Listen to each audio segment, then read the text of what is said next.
திருச்சிற்றம்பலம். அருட்பெரும் ஜோதி அருட்பெரும் ஜோதி தனிப்பெருங்கருணை அருட்பெரும் ஜோதி. உன் விருப்பம் போலவே உனக்கொரு வரன் வந்திருக்கிறதைக் கண்டு அப்பாவும் நானும் மிகவும் மகிழ்ச்சியுற்றோம். வெகு விரைவில் உன் திருமணத்தை காண ஆவலாக உள்ளோம். நீ பக்குவப்பட்டிருப்பாய் எனத் தெரிந்தும் சில குறிப்புகளை சொல்கிறேன், மனதில் வைத்துக்கொள். வருடம் முழுவதும் மீனை எதிர்பார்க்காதே. சோற்றில் சாம்பாரை பார்த்ததும் என்னிடம் சண்டையிடுவது போல் சண்டையிடாதே. இனியாவது தட்டில் வைக்கும் அத்தனையையும் சாப்பிட கற்றுக்கொள். 25 வருட உணவு சுவையில் பெரும் மாற்றம் வரும். அது சரி, நீ காஃபியே அடுத்தவர் வீட்டில் குடிக்க மாட்டாய், சுவை மாறும் என்று. என் அன்பு மகளே, எல்லா சுவையும் சுவையே என ஏற்றுக்கொள். இதுவரை நீ ஓடி ஆடிய வீதி போன்று இருக்குமா? இதுவரை நீ பழகிய மனிதர்கள் போன்று இருப்பார்களா? புது மனிதர்கள் என்று அச்சம் கொள்ளாதே. அன்பு அகில உலகத்திற்கும் பொதுவானது தானே. அவர்களும் மனிதர்கள்தானே. அன்புடன் எவரையும் எதிர்கொள். அன்பினால் உலகையே ஆளலாம். ஒரு குடும்பத்தை ஆண்டுவிட முடியாதா உன்னால்? அடிக்கடி எனக்கு போன் செய்து உன் புகுந்தகத்தில் நடப்பதை என்னுடன் பகிர்ந்து கொள்ளாதே. அது உன் கணவனுக்கு சலிப்பை தரும். புகுந்தகத்தில் நடப்பதை பிறந்த அகத்திற்குள் கொண்டு வராதே. உனக்காக ஒட்டுமொத்த குடும்பமும் அனுசரிக்க வேண்டும் என்பதை விட அவர்களுக்காக நீ ஒருத்தி அனுசரித்து செல்லலாம், தவறில்லை. எவரையும் இவர் இப்படித்தான் என்று நீயாகவே நியாயம் தீர்த்து விடாதே. எல்லோரும் சந்தர்ப்பவாதிகளே. கொஞ்சம் பொறுத்திருந்து வேடிக்கை பார். ஒவ்வொருவருக்குள்ளும் ஒரு நல்ல மனிதம் இருக்கும். அதை அவர்களிடம் புகழ்ந்து பேசு. பிறகென்ன, நீ புகுந்தகத்திலும் ராஜாத்திதான். குடும்பத்திற்குள் சென்ற உடனே குடும்பத்தின் அத்தனை பொறுப்புகளையும் உன்னிடம் கொடுத்து விடுவார்கள் என்று எண்ணாதே.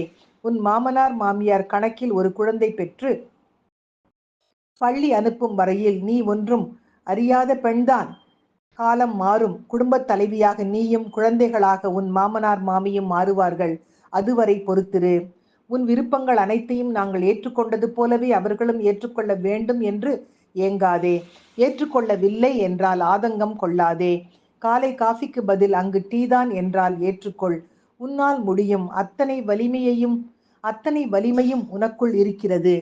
தங்கை மீது உன் கணவனுக்கு பாசம் அதிகம் என்றால் ஆதங்கம் கொள்ளாதே. அன்புக்கு அணை கட்டாதே. அது அப்படியே இருக்கட்டும். நாளை உன் மகனும் உன் மகள் மீது அதே அன்பை செலுத்துவான். அன்னையாக நீ மகிழ்வாய் அதை காணும்போது. எதை செய்தாலும் உன் கணவனிடமேனும் தெரியப்படுத்திவிடு. ஒளிவு மறைவின்றி வாழ்வதுதான் திருமண பந்தத்தின் அஸ்திவாரமே. ஆடம்பரத்தை குறைத்து சேமிப்பை பெருக்கு. வீணாக இனி எதையும் தூக்கி போடாதே. வீணானது என்று இங்கு ஒன்றும் இல்லை. பொருட்களை பத்திரப்படுத்த கற்றுக்கொள். இதுதான் எனக்கு பிடித்த கலர், இது எனக்குத்தான் வேண்டும் என்று உன் பிறந்தவர்களிடம் மல்லு கட்டுவது போல் அங்கும் மல்லு கட்ட நினைக்காதே. இனி நீயும் விட்டு கொடுக்க பழகிக்கொள்.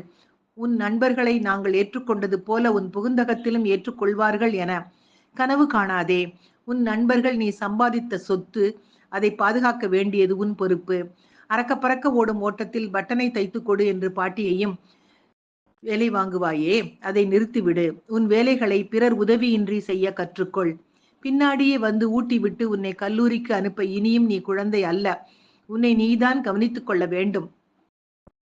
ரசத்தையும் சட்னியையும் கொதிக்க விட்டு விடாதே. பருப்பை நன்கு வேக விடு. சமையலை புகுந்தகத்தில், அவசர பேச்சுலர் ரூம் சமையலை புகுந்தகத்தில் காட்டி விடாதே. அன்பு மகளே, யூடியூப் பார்த்தேனும் நிதானமாக சமைக்க கற்றுக்கொள். உன் அப்பாவை நீ இங்கேயே விட்டுவிட்டுதான் செல்லப் போகிறாய். எனவே இனி பொறுப்புணர்ந்து செயல்படு. படித்தவள் என்னும் கிரீடத்தை இறக்கி வைத்துவிட்டு காலடி எடுத்து வை. உன் 400 பக்க புத்தகமும் உன் மாமனார் மாமியாரின் 40 வருட அனுபவமும் ஒன்றல்ல. உன்னை அழகாக வைத்துக் கொள்வது போலவே உன் இருப்பிடத்தையும் வைத்துக்கொள். உறவினர் கண்டு ஓடி ஒளிந்து கொள்வதை இனியும் நீட்டிக்காதே. விருந்தினருக்கு வந்தனம் செய். அவர்களை அவமதிக்காதே. உதட்டோறும் ஒரு புன்னகையை எப்பொழுதும் உதிர்த்து கொண்டே இரு. அதுதான் எங்கள் மகிழ்ச்சியே. எதை சமைத்தாலும் வீட்டில் முதியவர்களுக்கு முதலில் கொடுத்துவிடு. குடும்பம் என்ற அமைப்பு சமூகத்தில் இன்னும் இருப்பதற்கு காரணம் பெண்கள் நாமே. குடும்பம் என்ற அமைப்பு சமூகத்தில் இன்னும் இருப்பதற்கு காரணம் பெண்கள் நாமே. அதில் இனி நீயும் முக்கிய பங்கு என்பதை மறந்து விடாதே. இதை அடுத்த தலைமுறைக்கும் எடுத்துச் செல். உன் கனவை யாருக்காகவும் கனவாகவே ஆக்கிவிடாதே. பறந்து கொண்டே இரு, இன்னும் உயர உயர. மேற்சொன்ன அத்தனையும் கேட்பது எளிதுதான்.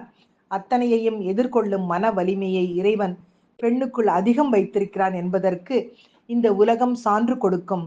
உனக்கு மன வலிமை அதிகம், பயப்படாதே என்ற இந்த அருமையான பதிவினை இன்றைய சிந்தனையாக்கி மகிழ்வோடு இனிய காலை வணக்கம் சொல்வது அழகம்மை சுவாமிநாதன். Happy morning.